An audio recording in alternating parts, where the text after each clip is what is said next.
رب تعالیٰ بستیوں کو اس وقت ہلاک کرتا ہے جب اس کے رہنے والے لوگ ظالم ہو جائیں، ظلم کرنا شروع کر دیں، ان کے سامنے ظلم ہو رہا ہو تو پھر بھی وہ خاموش رہیں، ظلم کا ساتھ دینا شروع کر دیں، ظالم کو ظالم نہ کہیں۔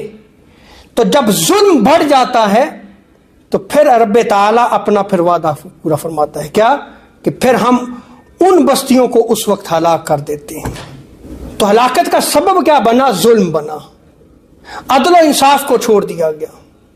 تو جو قومیں عدل و انصاف کو چھوڑ دیں، ظلم کی راہ کو اختیار کر لیں، پھر ان قوموں پہ عذاب آتے ہیں، وہ قومیں تباہ و برباد ہوتی ہیں، وہ قومیں ہلاک ہوتی ہیں۔